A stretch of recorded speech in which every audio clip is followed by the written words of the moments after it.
Subscribe பண்ணுங்க. அப்படியே பக்கத்துல இருக்க பெல் ஐகானையும் பிரஸ் பண்ணுங்க. கன்னிராசி நேயர்களே, சனி பயிற்சி 2025.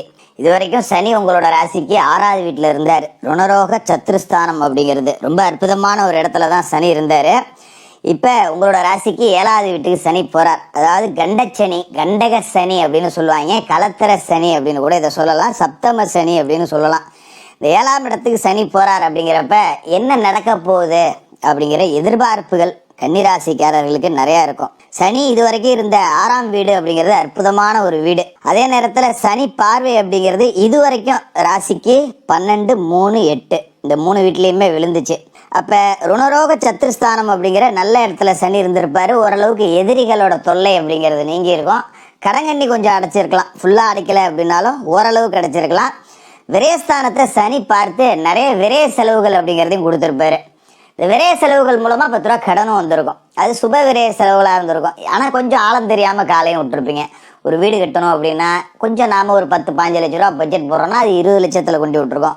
ஒரு இடம் வாங்குறோம் அப்படின்னா அது எங்கேயோ கொண்டு போய் விட்டுருக்கோம். அதுமாரி நாம் ஒன்று நினைக்க அது ஒன்று இழுத்துட்டு போயிடுச்சுரா, இல்லாட்டி நான் எனக்கு கடனே வந்திருக்காது, நானாக தான் கொஞ்சம் அகலகால் வச்சுட்டேன் அப்படிங்கிற மாதிரி இருந்திருக்கும்.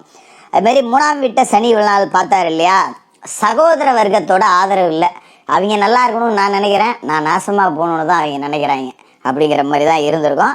அது மாதிரி அண்ணன் தம்பிகளுக்குள்ள ஒரு உறவுலேயே இணக்கம் இருந்திருக்காது. ஒருத்தருக்கு ஒருத்தர் ஏதாவது ஒரு கட்சி கட்டிட்டு இருக்காது. அப்படியே ஆம்பளைங்க ஒத்துமையாக இருந்தால் கூட பொம்பளைங்களால் பிரச்சனை அப்படிங்கிறது வந்திருக்கும். அஷ்டமஸ்தானத்தை சனி பார்த்துருக்காரு அப்படிங்கிறதால பெரிய அளவில் நோய் நொடிலாம் இருந்திருக்காது.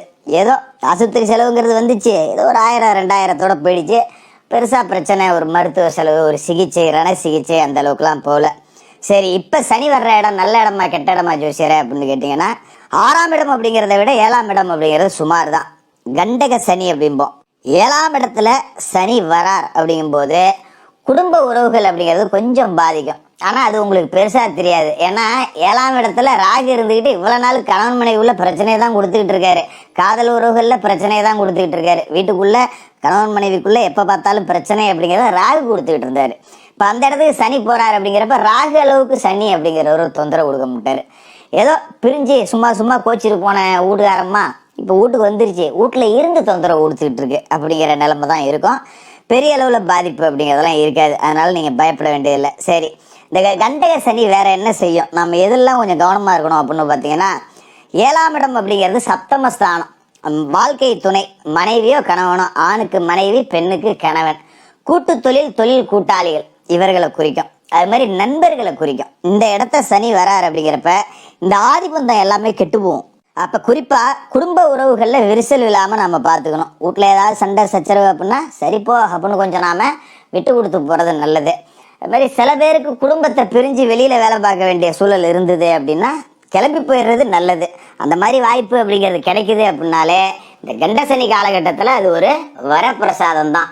அதனால் நான் வீட்டை விட்டு வெளியே போய் பிரிஞ்சு வேலை பார்க்க வேண்டியதாக இருக்கேன், தொலைதூரத்துக்கு போய் வேலை செய்ய வேண்டியதாக இருக்கேன், செவனேன்னு வீட்டு சாப்பாடு சாப்பிட்டு நிம்மதியாக இருந்தேன், இப்போ வெளியூரில் கொண்டாந்து விட்டாங்க, கடை சாப்பாடு சாப்பிட வேண்டியதாக இருக்குது, அதெல்லாம் நீங்கள் கவலைப்பட வேண்டியதில்லை. இங்கே இருந்து சண்டை போட்டுக்கிட்டு உள்ளூர்லேயே போய் ஹோட்டலில் திங்கிறத விட எங்கேயோ கண்ணு காணாமல் இருந்துக்கிட்டு ஃபோனில் சந்தோஷமாக பேசிக்கிறது நல்லது தான். பக்கத்துலேயே உட்காந்து எலியும் பூனையுமா இருக்கிறத விட எட்டக இருந்துக்கிட்டு இணக்கமாக இருக்கிறது அப்படிங்கிறது நல்லது. அதனால் வெளியூருக்கு வேலை கிடைச்சதுன்னா கண்ணை மூடிட்டு ஓடி போயிடுங்க.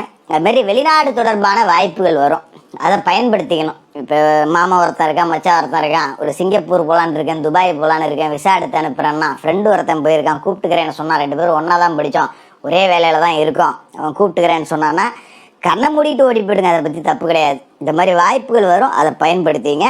மற்றபடி வீட்டில் தெரியாமல் எந்த விவகாரத்திலும் நம்ம ஈடுபடக்கூடாது. இப்போ நண்பன் ஒருத்தன் பணம் கேட்டிருப்பான், வீட்டுக்கு தெரியாமல் பணம் வாங்கி கொடுப்போம். இந்த வேலைலாம் இப்போ நடக்கும். அது நாளைக்கு என்ன ஆகிப்போடும், அவன் கட்ட மாட்டான், நம்ம யார்கிட்ட வாங்கி கொடுத்தோமோ அவன் வீட்டில் வந்து நிற்பான். அவங்க வீட்டுக்காரர் தான் சொல்லி வாங்கி கொடுத்தாரு, நம்ம இல்லாத நேரத்தில் அது ஒரு பிரச்சனையாகும். அதனால் அந்த மாதிரி வேலை செய்யக்கூடாது. யாருக்கும் ஜாமீன் ஜவாப்தாரி ஏற்றக்கூடாது.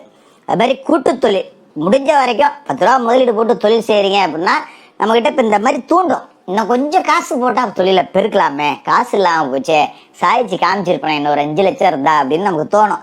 அப்போ என்ன பண்ணணும், யாரையாவது கூட்டு சேர்த்துக்கலாமான்னு தோணும். அப்படி தான் தோணும், ஆனால் சேர்த்துக்காதீங்க, அதுதான் உங்களுக்கு நல்லது. ஏன்னா கூட்டு தொழில் சர்வநாசம்.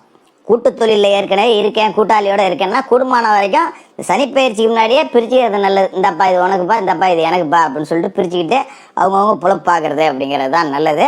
இல்லை நான் நம்பிக்கையாக தொழில் பண்ணிட்டு இருக்கேன், ரொம்ப வருஷமாக பண்ணிட்டு இருக்கோம், நிறைய முதல் போட்டோம், டக்குன்னுலாம் பிரிக்க முடியாது ஜோசியரை அப்படின்னா ஒப்பந்தங்களை முறைப்படுத்திக்கணும்.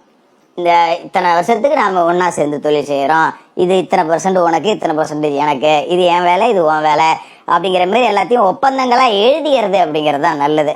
சும்மா பேருக்கு நம்பிக்கையின் அடிப்படையில் தொழில் பண்ணால் அதில் ஒரு பிரச்சனை அப்படிங்கிறது நிச்சயமாக வரும். அதில் எந்த விதமான மாற்றமும் இல்லை. அது மாதிரி நண்பர்கள் வகையில் தேவையற்ற பயணங்கள் அப்படிங்கிறத குறைச்சிங்க. வருவாங்க 4 சிநேகிதன், வாடகை எங்கேயாவது ஊட்டி போயிட்டு வரும், கொடைக்கானல் போயிட்டு வரும், இல்லை எங்கேயாவது ஒரு ஜாலியாக ஒரு ரவுண்டு போயிட்டு வரும், இந்த மாதிரிலாம் வரும். குடும்பமான வரைக்கும் அந்த மாதிரி சந்திப்புகள் அப்படிங்கிறத, அந்த மாதிரி பயணங்கள்ங்கிறத குறைச்சிங்க. ஏன்னா இப்போ 10 பேராக சேர்ந்து போவீங்க, திரும்பி வரும்போது பார்த்தீங்கன்னா 4 பேர் தான் வருவீங்க. 6 பேர் அடிப்படியில் கோச்சிக்கிட்டு நான் பஸ்ஸில் போகிறேன்ட்டு திசைக்கு ஒருத்தனா பிரிஞ்சு போயிடுவான். ஒரு நண்பர்களாக ஒன்றா இருந்து எப்பவும் போல் இருக்கிறத விட எங்கேயாவது ஜாலியாக போகிறோன்னு 2 நாளில் பிரிஞ்சுக்கிட்டு போயிடும். அந்த மாதிரி சூழல் வரும். அது மாதிரி குடுக்கல் வாங்கல் அப்படிங்கிறது நண்பர்கள் வட்டத்தில் வச்சுக்கவே கூடாது. இதே காலகட்டத்தில் பார்த்தீங்கன்னா உங்களோட சொந்த ராசிக்கே சனி பார்வை அப்படிங்கிறது கிடைக்குது. அப்போ இது நல்லது. என்ன ஜோசியரை சொல்கிறீங்க, சனி பார்க்குறாரு நல்லதுங்கிறீங்களே அப்படின்னு நீங்கள் கேட்கலாம். சனி ராசியை பார்க்குறாரு அப்படின்னா கர்ம வினைப்படி நம்ம வாழணும். எப்பேற்பட்ட கஷ்டத்துலையும் நீதி நெறி தவறாமல் இருக்கிறவனே சனிக்கு ரொம்ப பிடிக்கும். ஏன்னா அவர் தான் நீதிக்காரகர். எதுக்குமே தீர்ப்பு அப்படிங்கிறத சனி பகவானுக்கு நிகராக கொடுக்கவே முடியாது. அப்படிப்பட்ட சனி பகவான் உங்களோட ராசியை பார்க்குறாரு அப்படிங்கும்போது ஒரு வாத்தியார் உங்களை கண்காணிக்கிற மாதிரி தான் வச்சுங்களேன். ஒரு தாய் தகப்பனோட கட்டுப்பாட்டுக்குள்ளே நீங்கள் இருக்கிற மாதிரி தான். நல்லது செஞ்சீங்கன்னா 100 மடங்கு அந்த நல்லது உங்களுக்கு திரும்பி வரும். கெட்டது செஞ்சீங்கன்னா 1000 மடங்கு உங்களுக்கு திரும்பி வரும் சனி பார்க்குறப்ப. அதான் பிரச்சனை. அப்போ யாருக்கும் தீங்கு நினைக்கக்கூடாது, குறுக்கு வழியில் சம்பாதிக்கணும்னு நினைக்கக்கூடாது. நீங்கள் குறுக்கு வழியில் சம்பாதிக்கிறீங்கன்னு நான் சொல்லலை.